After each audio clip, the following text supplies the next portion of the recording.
The lights, though blinding, don't just illuminate. They create a barrier, a shimmering wall between the individual center stage and the swirling, demanding void beyond. For decades, the music industry has functioned as a grand architect of image, a powerful force capable of crafting iconic personas that transcend reality, sometimes at a profound personal cost to the very individuals elevated to superhuman status.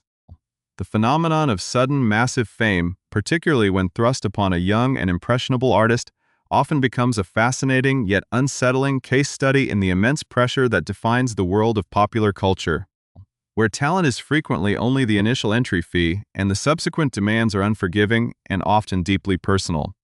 We see the final, polished product, the dazzling performances, the carefully constructed music videos, and the seemingly effortless charisma, but rarely do we, the audience, truly understand the architecture of that success or the heavy foundation required to sustain it. What exactly lies beneath the carefully managed public image, and what sacrifices must be made to maintain the demanding glow of superstardom, especially when the very entity supposed to support a young talent seems more concerned with aesthetic compliance than artistic expression? Understanding this unseen reality requires pulling back the curtain on the early career of one artist who navigated this unforgiving landscape and is now finding her own voice in a remarkable and powerful way. The world of late 90s and early 2000s pop music was a specific intense bubble, a time when specific archetypes of female stardom were dominating airwaves and magazine covers globally, shaping cultural conversations and setting standards that few could possibly hope to live up to. This era, perhaps more than any other in modern musical memory, was defined by a specific visual aesthetic and an expectation of perfection that blurred the lines between performer and image. Young women entering this competitive arena found themselves not just singing songs but embodying a total concept, one often designed and dictated by executives far removed from their personal reality. Imagine being just 17, with immense talent and a dream, only to find that your voice, the very thing that earned you the opportunity in the first place, is suddenly secondary to a number on a scale, or the definition in your abdominal muscles. The pressure cooker environment of major record labels during this time was intense, competitive, and rarely prioritized the well-being of its young stars. This was the landscape a young Jessica Simpson walked into when she signed with Columbia Records, a monumental moment that promised a future of stadiums and chart-topping hits, but also subtly introduced a set of expectations that would subtly, then overtly chip away at her sense of self for years to come. Reflecting on this time, many artists from that era have spoken about the immense weight of the demands, the unspoken and sometimes very spoken rules of how to look, act, and even think. But Simpson's recent candid revelations offer an even more intimate glimpse into the specific psychological toll of being told, practically on day one, that who you are naturally is simply not enough. This story, unfolding decades later, isn't just about a star revisiting her past, it is about the broader cultural narrative surrounding fame, image, and the industry's responsibility, topics that remain profoundly relevant even as the music world evolves. What was it like for her to navigate this treacherous path, constantly being compared to her hugely successful peers, and how did these formative experiences shape the artist and woman she is today? As she stands on a different kind of stage in her 40s, the echoes of that early pressure seem to reverberate even now, informing her recent decisions and reflections on self-worth. If you are finding yourself intrigued by this exploration of fame's complex underbelly, consider subscribing and staying with us for the unfolding of this compelling narrative, as we look deeper into the demands and definitions that shaped an artist's identity. But before all of that, in a recent performance in Pennsylvania, Jessica Simpson did something remarkable. She didn't just sing her songs, she stepped fully into the spotlight with a raw vulnerability that few anticipated, speaking directly and honestly about those early defining pressures. She described her initial journey into the industry not as a celebration of her unique artistry, but as a rigid and structured process of conforming to an existing and highly specific template for success. Her reflection, shared not in a polished interview or a carefully worded press release, but in the intimate, raw context of a live concert, carried the unique weight of genuine reflection. She painted a picture of a young woman entering a world of immense possibility, only to find herself immediately measured against the established success of Britney Spears and Christina Aguilera, names that were synonymous with pop stardom at the time and whose visual and musical styles set the benchmark for everyone else attempting to enter the arena. The expectation placed upon Simpson wasn't to be herself, she suggests, but rather to follow a preordained path to effectively become a variation on a successful theme. The words she used to describe this experience, as reported by Us Weekly, offer a powerful perspective on the specific moment the dream began to fracture under the weight of external expectations. She told the audience about a pivotal moment, saying, "When I first started singing, I was, to everyone at the record label, supposed to be this pop star. There was Britney Spears, Christina Aguilera, and I had to follow in their footsteps." The core of her revelation, the moment the reality of the pressure truly crystallized, came when she addressed the dissonance between her musical aspirations and the corporate realities of her contract. In an industry seemingly obsessed with youth and a specific visual standard, she recounted being told, very directly, "Okay, you need to lose 15 pounds. For a young artist just starting her journey, this directive was nothing short of devastating. Framing her value primarily in terms of her physical appearance, rather than her unique voice or artistic potential. This single request, seemingly so commonplace in the high-stakes world of pop packaging, stands as a stark illustration of the industry's pervasive focus on image. A theme Simpson would return to repeatedly as she reflected on the architecture of her early fame. This reflection, years later, wasn't just a simple anecdote. It felt like a powerful statement of reclamation, an artist finally giving voice to a truth that had been simmering for decades.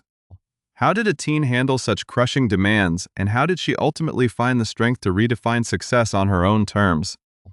The revelation of a 17-year-old girl being instructed to shed 15 pounds when she weighed a mere 115 pounds is a striking window into the psychological environment of the music industry at the turn of the millennium. Jessica Simpson shared this specific memory with her audience during that poignant Pennsylvania performance, illuminating the profound weight carried by a teenager thrust into a corporate machine. To hear a mature artist reflect on that moment is to understand how deeply rooted these early experiences can become, shaping decades of self-perception and personal struggle. Simpson emphasized the sheer absurdity and emotional cruelty of the situation, explaining that to impose such rigid physical demands on a developing teenager is an immense, almost unbearable burden. This was not a unique case, but rather a standard operating procedure for an industry that viewed its talent as highly malleable assets rather than human beings with distinct identities and personal boundaries. The pressure only intensified as her career progressed, and the demands shifted from simple weight loss to an unattainable standard of muscular perfection. By the time her second record was in development, the corporate expectation had evolved into an explicit demand for a highly defined physical appearance, specifically a sculpted six-pack. Simpson recalled this with a mix of humor and lingering disbelief, stating to her fans that such an expectation was completely unrealistic for her, as she was simply not built that way naturally. The dissonance between the woman she actually was and the carefully packaged brand she was expected to embody created a continuous, exhausting internal conflict that defined her early 20s. There were all these predefined criteria, all these boxes that had to be checked, simply to be the version of Jessica Simpson that the corporate executives believed would be profitable and successful in a highly competitive market. This perpetual cycle of striving for an artificial standard left her feeling like a constant failure, deeply convinced that she was never truly good enough because she could not seamlessly morph into the pop star archetype established by her peers. This internal narrative of inadequacy was further elaborated upon in a revealing interview she granted to Rolling Stone magazine earlier in March 2025, where she looked back at her rapid ascent with a critical and mature eye. She confessed to the publication that she always felt like she was trapped in a race she could never win, simply because she was constantly positioned behind Britney Spears and Christina Aguilera, who were operating as massive commercial juggernauts and selling vastly superior numbers of records.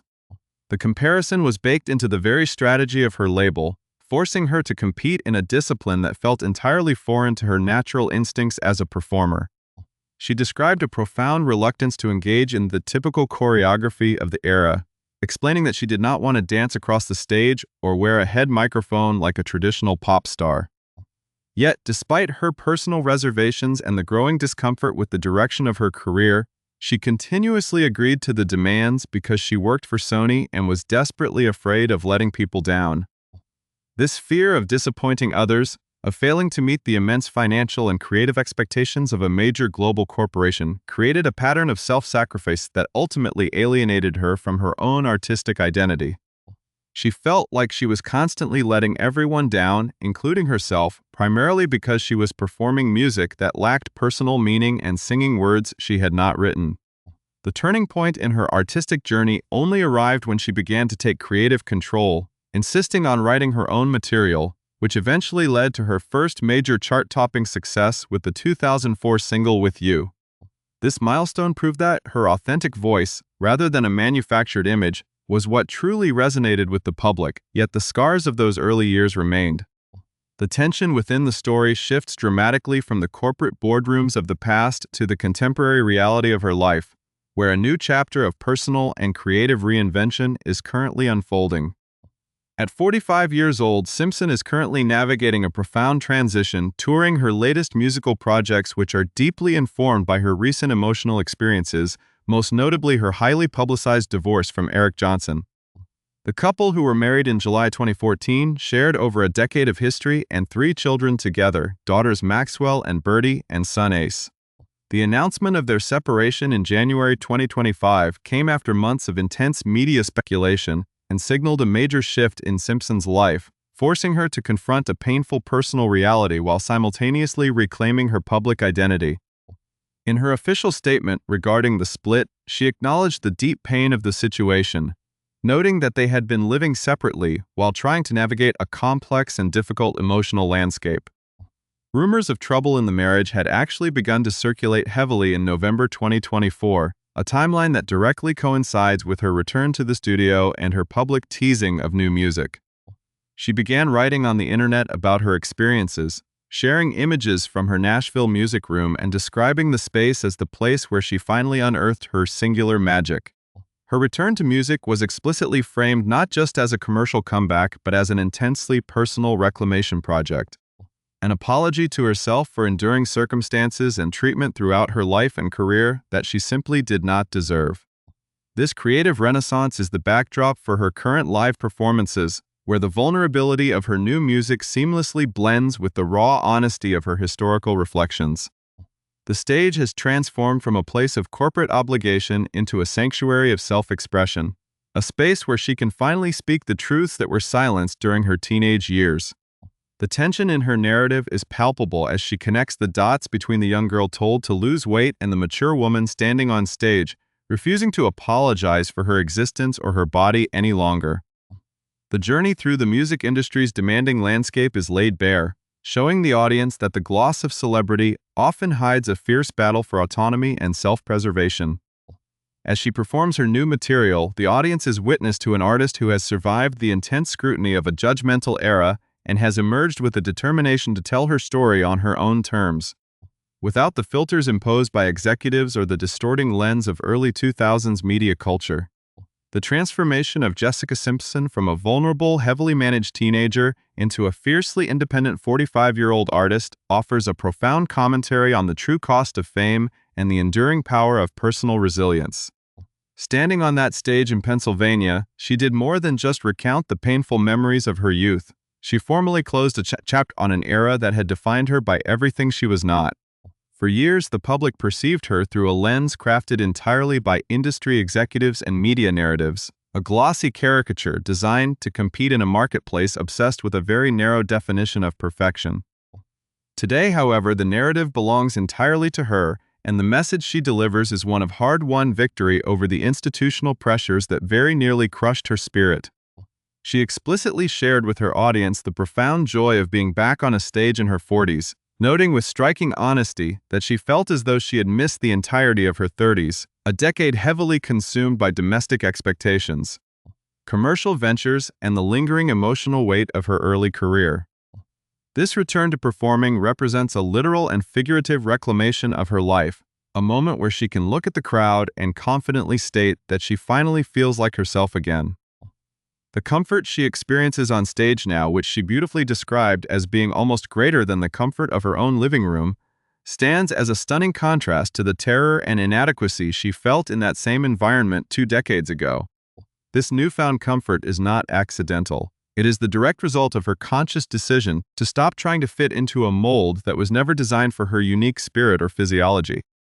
The journey through the wilderness of the entertainment industry has brought her to a place where her maturity is her greatest asset, and her voice, now enriched by decades of lived experience, carries an authenticity that no corporate executive could ever manufacture or replicate. This evolution matters immensely because it challenges the prevailing cultural myth that a female artist's value is intrinsically tied to her youth and her compliance with rigid physical standards. By openly embracing her age, her body, and her history, Simpson provides a powerful blueprint for a new generation of performers who are fighting similar battles against an industry that still occasionally struggles to see its talent as human beings. The significance of her story extends far beyond the confines of her personal biography, serving as a mirror for a broader societal shift toward body positivity, mental health awareness, and the vital importance of artistic autonomy. The heroes of this story are not just the pop stars who survived the harsh spotlight of the early 2000s, but the women who have learned to unearth their own singular magic after years of being told they were inadequate. Simpson's journey is inextricably linked to her role as a mother of 3 children, Maxwell, Birdie, and Ace, a responsibility that clearly informs her desire to speak out so candidly about the past. By publicly dismantling the toxic expectations she faced at 17, she is actively creating a healthier cultural landscape for her own daughters, ensuring they understand that self-worth is never measured by a number on a scale or the approval of external authorities. Her recent creative output, particularly the music inspired by the painful dissolution of her marriage to Eric Johnson, represents the ultimate expression of this liberation. The songs born in her Nashville music room are not just standard breakup tracks, they are anthems of self-realization and radical self-forgiveness.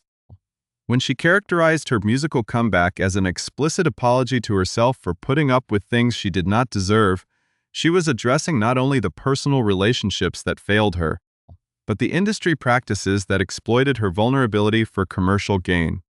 This artistic renaissance is a testament to the fact that it is never too late to rewrite your narrative, to reclaim your voice, and to stand firmly in your truth, regardless of how much time has passed. The little girl who felt like a constant failure while standing in the shadows of her wildly successful contemporaries has been replaced by a mature, grounded woman who recognizes that her unique path was always her greatest strength. The legacy of that intense, competitive era of pop music is being actively rewritten by the very women who lived through it, transforming a history of exploitation into a powerful narrative of survival and empowerment. As the final notes of her performance echoed through the venue, it became abundantly clear to everyone in attendance that Jessica Simpson is no longer interested in being the version of herself that others believed she should be to achieve success. She has successfully stepped out of the shadow of comparison, leaving behind the ghosts of Britney Spears and Christina Aguilera's early commercial dominance, to occupy a space that is entirely, uniquely, and authentically her own. Her story serves as a striking reminder that the most significant chart-topping achievement an artist can ever attain is the total ownership of their own identity, a triumph that requires immense courage, unwavering determination, and a willingness to stand bare before the world. Through her vulnerability, her music, and her uncompromising honesty, she has turned her past struggles into a source of collective healing, proving that the most beautiful songs are always the ones written with the truth of one's own life.